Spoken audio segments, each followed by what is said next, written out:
മൗനരാഗം ഭാഗം 2.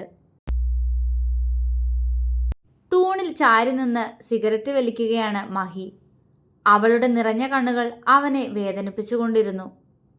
അപ്പോഴത്തെ ദേഷ്യത്തിന് അങ്ങനെയൊക്കെ അറിയാതെ പറഞ്ഞു പോയതാ. പോരാത്തതിന് നേരത്തെ വലിച്ചു കയറ്റിയതിൻ്റെ ഹാങ് ഓവറും എല്ലാം കൂടി ആയപ്പോൾ പറ്റിപ്പോയി. അവന് സങ്കടം തോന്നി. അല്ല, ഞാനെന്തിനാ സങ്കടപ്പെടുന്നേ? ഞാൻ അവളെക്കുറിച്ച് അങ്ങനെയൊക്കെ പറഞ്ഞപ്പോൾ ഞാൻ അങ്ങനെയുള്ളവളല്ല എന്ന് അവൾക്ക് പറഞ്ഞൂടായിരുന്നോ? പറഞ്ഞില്ലല്ലോ. അതിൻ്റെ അർത്ഥം എന്താ? അവൾ വൃത്തികെട്ടൊരു പെണ്ണാ. അവൻ ഓരോന്ന് പുലമ്പിക്കൊണ്ടിരുന്നു. മഹി. രാഹുൽ അവൻ്റെ തോളിൽ കൈവച്ച് വിളിച്ചു. അവൻ മൂളി. എടാ, നീയിപ്പോൾ ആ കുട്ടിയോട് പറഞ്ഞതൊക്കെ കൂടിപ്പോയി മഹി. നീ ഇനി അതിനെ ന്യായീകരിക്കാൻ ശ്രമിച്ചാലും അത് തെറ്റ് തന്നെയാ. രാഹുൽ പറഞ്ഞു. ഞാൻ അപ്പോഴത്തെ ദേഷ്യത്തിൽ പറഞ്ഞു പോയതാടാ. നമ്മളല്ലേ അവളെ ഹോസ്പിറ്റലിൽ എത്തിച്ചേ. എന്നിട്ട് നമ്മളെ തന്നെ അവളെ പേടിയോടെ നോക്കുന്ന കണ്ടപ്പോൾ ദേഷ്യം വന്ന് പറഞ്ഞു പോയതാ. സോറി. മഹി കുറ്റബോധത്തോടെ രാഹുലിനോട് പറഞ്ഞു. അവളെ ഹോസ്പിറ്റലിൽ എത്തിച്ചത് നമ്മൾ തന്നെ മഹി, അത് കാര്യം. പക്ഷേ അവൾ ഹോസ്പിറ്റലിലാവാനും കാരണം നമ്മളാ. ശരിക്കും പറഞ്ഞാൽ നീ കാരണമല്ലേ അവളിപ്പോൾ ഹോസ്പിറ്റലിലായത്? രാഹുൽ സമാധാനത്തോടെ അവനോട് ചോദിച്ചു. മഹി വെറുതെ മൂളിയതേയുള്ളൂ. നീ വാ, നമുക്ക് അവളോട് സംസാരിച്ച് അവൾക്ക് എങ്ങോട്ടാ പോവേണ്ടതെന്ന് വെച്ചാൽ കൊണ്ടുപോയാക്കാം, രാഹുൽ പറഞ്ഞു. മഹി ഒന്നും മിണ്ടാതെ അകത്തേക്ക് നടന്നു. മുട്ടിൽ മുഖം മറച്ച് തേങ്ങിക്കരയുകയായിരുന്നു അവൾ. ആ കാഴ്ചയെന്തോ അവനിൽ ഒരു നോവുണർത്തിയെങ്കിലും അവൻ ഒന്നും മിണ്ടാതെ അപ്പുറത്തെ ബെഡിൽ പോയിരുന്ന് അവളെ നോക്കി. അവളുടെ കരച്ചിൽ നിൽക്കുന്നില്ല എന്ന് കണ്ടപ്പോൾ അവന് വീണ്ടും ദേഷ്യം വന്നു. ഡി, അവൻ ദേഷ്യത്തോടെ ഉറക്കെ വിളിച്ചു. അവൾ ഞെട്ടിക്കൊണ്ട് മുഖമുയർത്തി അവനെ നോക്കി. അവളുടെ മുഖം ആകെ ചുവന്നിരുന്നു, കണ്ണുകൾ കലങ്ങിയിരുന്നു. അവൻ പെട്ടെന്ന് അവളിൽ നിന്നും മുഖം തിരിച്ചു. രാഹുൽ അവൾക്കടുത്തേക്കിരുന്നു. ധ്വനി പേടിയോടെ അവനെ നോക്കി. അവൻ അവളെ നോക്കി പുഞ്ചിരിച്ചു. ആ പുഞ്ചിരിയിലെ ആത്മാർത്ഥത തിരിച്ചറിഞ്ഞതുപോലെ അവൾ അവന് ഒരു കുഞ്ഞു പുഞ്ചിരി മടക്കി നൽകി. കുട്ടി പേടിക്കണ്ട. കുട്ടി ഞങ്ങളുടെ വണ്ടിയുടെ മുന്നിലാ വന്ന് വീണത്. ഞങ്ങളാ കുട്ടീനെ ഹോസ്പിറ്റലിൽ എത്തിച്ചത്. അവിടെ വീണ് ബോധമില്ലാതെ കിടന്നപ്പോൾ ഇവനാ കുട്ടിയെടുത്ത് വണ്ടിയിൽ കിടത്തിയേ, രാഹുൽ മഹിയെ ചൂണ്ടിക്കാണിച്ചു പറഞ്ഞു. അവൾ ആണോ എന്ന പോലെ രാഹുലിനെ നോക്കി. അവൻ തല കുലുക്കി. അവൾ മഹിയെ നോക്കി. ഇരുനിറമുള്ളൊരു ചെറുപ്പക്കാരൻ. അത്യാവശ്യം ഉയരവും ചെറുതായി തടിച്ചൊരു ശരീരവുമാണ് അവന്. പ്രായം 30 വയസ്സിനടുത്ത് തോന്നും. പറയത്തക്ക പ്രത്യേകതകളൊന്നുമില്ലെങ്കിലും ആ മീശയും ഡ്രിം ചെയ്ത താടിയും അവൻ്റെ ഭംഗി കൂട്ടുന്നതുപോലെ അവൾക്ക് തോന്നി. അവൾ അവനെ തന്നെ നോക്കുന്നത് കണ്ട് അവൻ്റെ നെറ്റി ചുളിഞ്ഞു. അവൻ ചുളിഞ്ഞ മുഖത്തോടെ അവളെ നോക്കി. അവൾ അവനെ നോക്കി പുഞ്ചിരിച്ചു. അത് കണ്ട് അവൻ അവളെ നോക്കി ചുണ്ടു കോട്ടി. അവളുടെ മുഖം മങ്ങിപ്പോയി. മോളുടെ പേരെന്താ? രാഹുൽ സൗമ്യമായി ചോദിച്ചു. പെട്ടെന്ന് അവളുടെ കണ്ണ് നിറഞ്ഞുപോയി. മഹി അവളെ തന്നെ നോക്കിയിരിക്കുകയായിരുന്നു. എന്തുപറ്റി? പറയേ, പേരെന്താ മോളുടെ? ഞങ്ങളിവിടെ ലക്ഷ്മി എന്നാ കൊടുത്തേ. ഇവൻ്റെ വൈഫാണെന്നാ പറഞ്ഞത്, രാഹുൽ പറഞ്ഞു. അവൾ ഞെട്ടലോടെ മഹിയെ നോക്കി. അവിടെ ഭാവവ്യത്യാസമൊന്നുമില്ലാതെ അവളെ നോക്കിയിരിക്കുകയാണ് അവൻ. അവൾ വീണ്ടും രാഹുലിൻ്റെ മുഖത്തേക്ക് നോക്കി. എന്തേ? എൻ്റെ പേര് രാഹുൽ എന്നാ. ഇവൻ്റെ പേര് മഹേശ്വർ വർമ്മ. മഹി എന്നാ എല്ലാവരും വിളിക്കുക. കുട്ടിയുടെ പേരെന്താ? അവൻ വീണ്ടും ചോദ്യം ആവർത്തിച്ചു. അവളുടെ ചുണ്ടുകൾ വിതുമ്പി. താനൊരു ഊമയാണെന്നറിഞ്ഞ ഇവർക്കും എന്നോട് വെറുപ്പാവോ? അവളുടെ കണ്ണുകൾ നിറഞ്ഞു. അവൾ മറുപടിയൊന്നും പറയാതെ രാഹുലിനെ നോക്കി. മഹി ദേഷ്യത്തോടെ അവൾക്ക് നേരെ പാഞ്ഞെടുത്ത് അവളുടെ കവിളിൽ കുത്തിപ്പിടിച്ചു. അവൾ പേടിയോടെ അവനെ നോക്കി. അവൾക്ക് കവിള് നന്നായി വേദനിക്കുന്നുണ്ടായിരുന്നു. എന്താടി, നിന്നോടല്ലേ ഇവൻ ചോദിക്കുന്നേ? നിനക്ക് വായ തുറന്ന് പറഞ്ഞൂടടി. നിന്റെ ഒരു ദിവസത്തെ റേറ്റ് നല്ലല്ലോ ചോദിച്ചത്. പേരല്ലേ? പറയടി. അവൻ ദേഷ്യത്തോടെ അവളുടെ കവിളിൽ വിരലിറക്കി. ആ, അവളിൽ നിന്ന് ഒരു കുഞ്ഞു ശബ്ദം പുറത്തു വന്നു. അവൻ അവളെ ദേഷ്യത്തോടെ പുറകിലേക്ക് തള്ളി.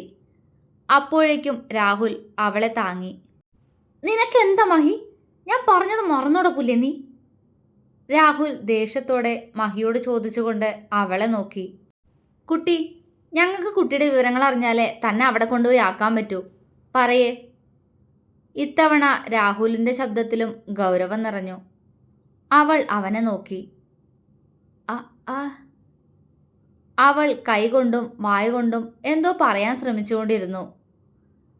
മഹിയും രാഹുലും ഞെട്ടലോടെ അവളെ നോക്കി. അവളുടെ കണ്ണുകൾ നിറയുന്നുണ്ടായിരുന്നു. മഹി അവളെ സൂക്ഷിച്ചു നോക്കി. എന്തോ പറയാൻ ശ്രമിക്കുന്നുണ്ട്, പക്ഷേ ഒന്നും വ്യക്തമല്ല. അവളുടെ അവസ്ഥയിൽ അവൻ്റെ കണ്ണുകളും എന്തിനോ നിറഞ്ഞു. അത് മറച്ചു വെച്ചുകൊണ്ട് അവൻ അവളോട് ചോദിച്ചു, നീ ഊമയാണോ? സംസാരിക്കില്ലേ? ഗാംഭീര്യം നിറഞ്ഞ അവൻ്റെ ശബ്ദം. അവൾ തല താഴ്ത്തി അതെ എന്നതുപോലെ തല ചലിപ്പിച്ചു. അവൻ്റെ ഹൃദയം വിങ്ങി. അപ്പോൾ ഡോക്ടർ പറഞ്ഞത് സത്യമായിരുന്നോ? അവൻ രാഹുലിനെ നോക്കി. അവൻ വിഷമത്തോടെ അവളെ തന്നെ നോക്കുകയായിരുന്നു. മഹി ഒരു ദീർഘനിശ്വാസത്തോടെ അവളിരിക്കുന്ന ബെഡിനരികിൽ വന്നിരുന്നു. അവൾ പേടിയോടെ നീങ്ങിയിരുന്നു. ശരി, നീയപ്പോ ജന്മന സംസാരിക്കില്ലേ? അവൻ ചോദിച്ചു. അവൾ ഇല്ലെന്ന് തലയാട്ടി. നിന്റെ പേരെന്താ? അത് ഞങ്ങളെങ്ങനെ ഇപ്പം അറിയുന്നേ? രാഹുൽ ചോദിച്ചു. അവൾ കണ്ണുകൾ തുടച്ച് അവനെ നോക്കി പുഞ്ചിരിച്ചു. അവൻ്റെ ഫോൺ തരുമോ എന്ന് ആംഗ്യത്തിൽ ചോദിച്ചവൾ. അവന് ആദ്യമൊന്നും മനസ്സിലായില്ലെങ്കിലും പിന്നീടും അവളത് ആവർത്തിച്ചപ്പോൾ അവന് മനസ്സിലായി. അവൻ അവൻ്റെ മൊബൈൽ അവൾക്ക് നേരെ നീട്ടി. അവൾ അതിൽ എന്തോ എഴുതി അത് അവന് തന്നെ തിരിച്ചു കൊടുത്തു. അവൻ അത് വായിച്ചു നോക്കി. ധ്വനി? അവൻ അവളെ നോക്കി സംശയത്തോടെ വിളിച്ചു. അവൾ അതേ എന്ന പോലെ പുഞ്ചിരിച്ചു. ധ്വനി? ശബ്ദമില്ലാത്തവൾക്കിടാൻ പറ്റിയ ബെസ്റ്റ് പേര്. മഹി പുച്ഛിച്ചു. അവളുടെ കണ്ണുകൾ വീണ്ടും നിറഞ്ഞു. അവൾ തല താഴ്ത്തിയിരുന്നു. സംസാരിക്കാൻ കഴിവില്ലാത്ത കുട്ടിയാന്ന് അറിഞ്ഞപ്പോൾ മുതലുള്ള കളിയാക്കലുകളാണിത്. ആദ്യമൊക്കെ വേദന തോന്നുമായിരുന്നു. ഊമപ്പെണ്ണ്, പൊട്ടിന്നൊക്കെ വിളിക്കുമ്പോൾ സങ്കടം തോന്നുമായിരുന്നു. പക്ഷേ എന്നും ആ വിളിയൊക്കെ ശീലമായി തുടങ്ങിയിരുന്നു. പക്ഷേ ഇപ്പോൾ വീണ്ടും അവളുടെ കുറവിനെക്കുറിച്ച് ഓർക്കെ അവൾക്ക് വേദന തോന്നി. അവൾ നിറഞ്ഞ കണ്ണുകളോടെ അവനെ നോക്കി. അവൻ പകച്ചുപോയി. കാരണം മഹി അവളെ വെറുതെ കളിപ്പിക്കാൻ പറഞ്ഞതായിരുന്നു അത്. ഏറെ നേരം അവരാരും ഒന്നും മിണ്ടിയില്ല. കുറച്ചു നേരത്തിന് ശേഷം രാഹുൽ അവളോട് സംസാരിക്കാൻ തുടങ്ങി. അവളെക്കുറിച്ചറിയാൻ അവന് ആഗ്രഹം തോന്നി.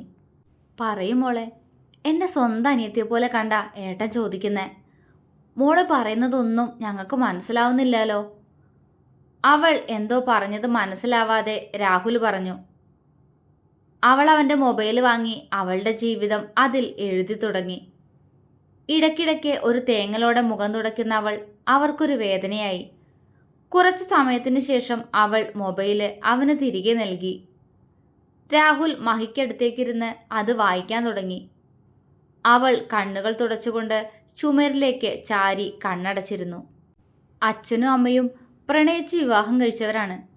അമ്മ ഏതോ വലിയ വീട്ടിലെ കുട്ടിയായിരുന്നു. പേര് കാർത്തിക. അച്ഛൻ അവിടുത്തെ കാര്യസ്ഥൻ്റെ മകനും. ശ്രീനിവാസൻ. കുട്ടിക്കാലം തൊട്ടേ അറിയാവുന്ന രണ്ടുപേർക്കും പരസ്പരം. മുതിർന്നപ്പോൾ അമ്മ തന്നെയാ അച്ഛനോട് പ്രണയം തുറന്നു പറഞ്ഞ്. അച്ഛനും അമ്മയോട് അങ്ങനെ ഒരു ഇഷ്ടം ഉണ്ടായിരുന്നെങ്കിലും യോഗ്യതയില്ലാന്നറിയായിരുന്നു. അങ്ങനെ ഒരിഷ്ടമില്ലെന്ന് അച്ഛൻ അമ്മയോട് പറഞ്ഞു. അമ്മ ആകെ തകർന്നു പോയിരുന്നു. പിന്നീടുള്ള ദിവസം അമ്മ ആരോടും മിണ്ടിയതേയില്ല. ഒരിക്കൽ വെള്ളത്തിൽ ചാടി ആത്മഹത്യക്ക് ശ്രമിച്ച അമ്മയെ അച്ഛൻ രക്ഷിച്ചു. ഉപേക്ഷിക്കരുതെന്ന് പറഞ്ഞ് അമ്മ അച്ഛനെ കെട്ടിപ്പിടിച്ച് ഒരുപാട് കരഞ്ഞു. അമ്മയില്ലാതെ പറ്റില്ലാന്ന് അച്ഛനും മനസ്സിലാക്കിയിരുന്നു. പിറ്റേന്ന് തന്നെ അച്ഛൻ അമ്മയെ വിവാഹം കഴിച്ചു. രണ്ട് വീട്ടിൽ നിന്നും അവരെ അടിച്ചിറക്കി. പിന്നീട് അച്ഛൻ കഷ്ടപ്പെട്ട് ഓരോ ജോലി ചെയ്ത് ഒരു കുഞ്ഞു വീടുണ്ടാക്കി. അവരുടെ സ്വർഗത്തിലേക്ക് എപ്പോഴോ ഞാനും എത്തി. പക്ഷേ വളർന്നു വന്നപ്പോൾ അവൾക്ക് സംസാരശേഷി ഇല്ലയെന്നറിഞ്ഞപ്പോൾ അവർ തകർന്നുപോയി. ഞാൻ കാരണം എല്ലാവരുടെയും കളിയാക്കലും കുറ്റപ്പെടുത്തലും അവർ കേട്ടു.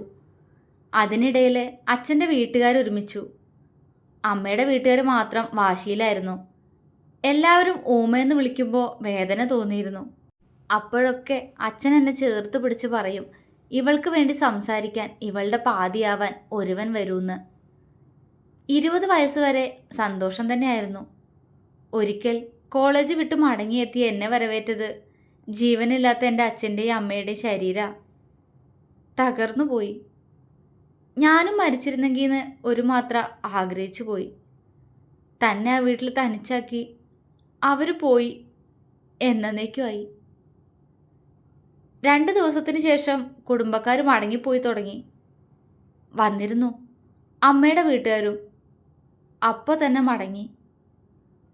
മുത്തശ്ശന് എന്നെ കൂടെ കൂട്ടണമെന്നുണ്ടായിരുന്നെങ്കിലും അച്ഛൻ്റെ ഏട്ടൻ സമ്മതിച്ചില്ല.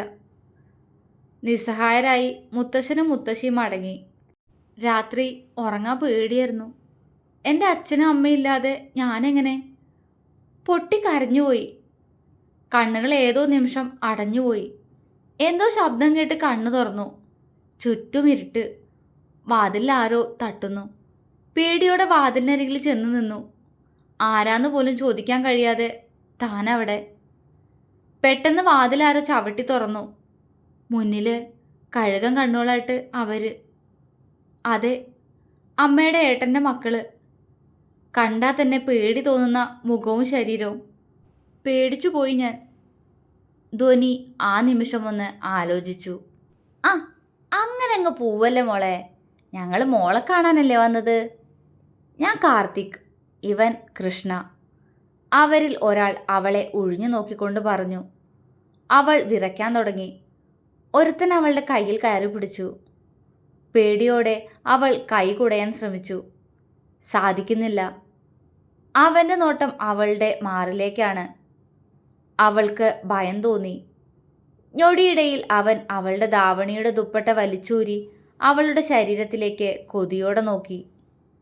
ധ്വനി ഞെട്ടിപ്പോയി. അവൾ അവൻ്റെ കയ്യിൽ അമർത്തിക്കടിച്ച് പുറകിലേക്ക് മാറി. ഡി! അവൻ അവളുടെ അടുത്തേക്ക് പോയി അവളുടെ കവിളിൽ മാറി മാറി അടിച്ചു. അവൾ ഒരു ഞെരക്കത്തോടെ വീഴാൻ പോയി. മറ്റവൻ വന്നവളെ താങ്ങിപ്പിടിച്ചു. ധ്വനിയാകെ തളർന്നു പോയിരുന്നു. മോളെന്തിനാ ഇങ്ങനെ ബലം പിടിക്കുന്നേ? നിന്നെ കണ്ട അന്ന് മുതലുള്ള കൊതിയാ മോളെ ഞങ്ങൾക്ക്.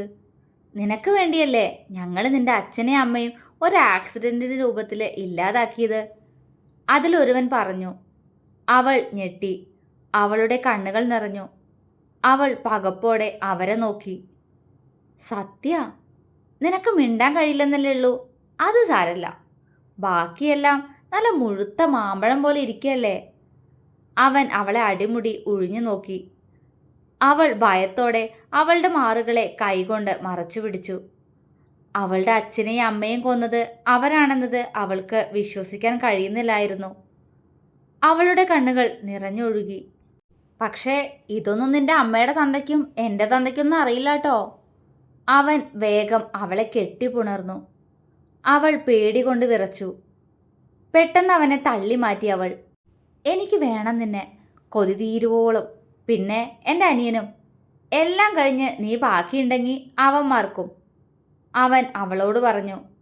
അപ്പോഴാണ് അവൾ വാതിലിനരികിൽ നിൽക്കുന്ന 3 തടിമാടന്മാരെ കാണുന്നത്. അവൾ വേഗം പുറകിലേക്ക് നടന്ന് ദുപ്പട്ട നിലത്തു നിന്നും എടുത്ത് അവളുടെ മാറിനെ മറച്ചു. അത് കണ്ട് എല്ലാവരും അവളെ നോക്കി പുച്ഛിച്ചു. അവരെല്ലാം വീടിനകത്തേക്ക് കയറി. അവൾ ഭയത്താൽ വിറച്ചു. ഒരുവൻ വന്ന് ധ്വനിയുടെ ബ്ലൗസിൻ്റെ കൈകൾ കീറിയെറിഞ്ഞു. അവൾ ഞെട്ടി. മാനം നഷ്ടപ്പെടുന്നതിലും നല്ലത് മരണാണ്, അവൾ മനസ്സിൽ ചിന്തിച്ചു.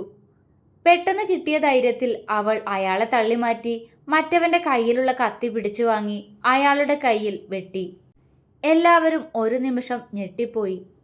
അപ്പോഴേക്കും അവൾ അവിടെ നിന്നും ഇറങ്ങി ഓടിയിരുന്നു. എല്ലാം വായിച്ച മഹിയുടെ മുഖം വലിഞ്ഞു മുറുകി. അവൻ കണ്ണിലെരിയുന്ന അഗ്നിയോടെ രാഹുലിനെ നോക്കി. അവൻ കണ്ണടച്ച് അവനെ സമാധാനിപ്പിച്ചു. മഹി അവളെ നോക്കി. ഒരു തെറ്റും ചെയ്യാത്ത പളുങ്ക് പോലൊരു പെണ്ണിനെയാണല്ലോ ഞാൻ ഇങ്ങനെയൊക്കെ പറഞ്ഞത്. സ്വന്തം മാനം കാക്കാൻ ഓടി രക്ഷപ്പെട്ടവൾ. അവളെ ഞാൻ അത്രയും തരം താഴ്ത്തി. ഛേ! അവന് കുറ്റബോധം തോന്നി. അവൻ അവൾക്കടുത്തേക്കിരുന്നു. പതിയെ അവളുടെ കയ്യിലൊന്ന് തൊട്ടു. അവൾ ഞെട്ടി കണ്ണു തുറന്നു. തന്നെ നോക്കിയിരിക്കുന്ന അവനെ കണ്ടപ്പോൾ അവൾ അവനായി ഒരു വാടിയ പുഞ്ചിരി നൽകി. മഹിയുടെ തല താഴ്ന്നു. അവൾ അവൻ്റെ കയ്യിൽ തൊട്ടു. അവൻ മുഖമുയർത്തി. അവൻ്റെ കണ്ണുകൾ നിറഞ്ഞിരുന്നു. അവൾ കരയണ്ട എന്ന് ആംഗ്യം കാണിച്ചു. അവൻ അവളെ നോക്കി പുഞ്ചിരിച്ച് തലയാട്ടി. സോറി എല്ലാത്തിനും, മഹി പറഞ്ഞു. അവൾ ഒന്നും മിണ്ടിയില്ല. ഇനി എന്താ പ്ലാൻ? അവൻ അവളുടെ കണ്ണുകളിലേക്ക് നോക്കി ആർദ്രമായി ചോദിച്ചു. അവൻ്റെ നോട്ടം കണ്ട് അവളുടെ കണ്ണുകൾ ഒന്ന് പിടച്ചു. അവൾ വേഗം അവനിൽ നിന്നും മിഴി മാറ്റി. അത് കണ്ട് മഹി ഒന്ന് പുഞ്ചിരിച്ചു. രാഹുൽ ഒരു പുഞ്ചിരിയോടെ മാറിയിരുന്ന് അവരെ നോക്കി. മഹി അവളുടെ കവിളിൽ തൊട്ടു. ധ്വനി ഒരു പിടച്ചിലോടെ അവനെ നോക്കി. എൻ്റെ കൂടെ പോരുന്നോ? അവൻ്റെ ശബ്ദം ആർദ്രമായി. ധ്വനി നിറഞ്ഞ കണ്ണുകളോടെ മഹിയെ നോക്കി. ഡിസ്ചാർജ് ഒന്നും നോക്കണ്ട, നീ ഓക്കെ അല്ലേ? നമുക്ക് പോവാം എൻ്റെ വീട്ടിലേക്ക്. അവിടെ എൻ്റെ അമ്മയും അനിയനും മാത്രമേ ഉള്ളൂ. അവർക്കിടയിലേക്ക് ഒരാൾ കൂടി വന്നെന്ന് കരുതി ഒരു കുഴപ്പമില്ല, അവൻ പറഞ്ഞു. ധ്വനി അത്ഭുതത്തോടെ അവനെ നോക്കി. എന്നാൽ അവൻ പറയുന്നതെല്ലാം കേട്ട് രാഹുൽ വായും തുറന്ന് അവനെ നോക്കിപ്പോയി. മഹി, അവനൊരു പ്രണയമുണ്ടായിരുന്നു കോളേജിൽ പഠിക്കുന്ന കാലത്ത്. ഇവൻ ആത്മാർത്ഥമായിട്ടാ അവളെ പ്രണയിച്ചത്. പക്ഷേ ഇവനിൽ നല്ലൊരുത്തനെ കണ്ടപ്പോൾ അവൾ ഇവനെ തേച്ചു. അതിനുശേഷം പെണ്ണെന്ന് കേൾക്കുന്നതേ വെറുപ്പുള്ളവനായിരുന്നു. ആ ഇവനാണ് ഇന്ന് ഇങ്ങനെ. എന്താണിവൻ്റെ മനസ്സിൽ? രാഹുൽ ചിന്തിച്ചുകൊണ്ടിരുന്നു. തുടരും.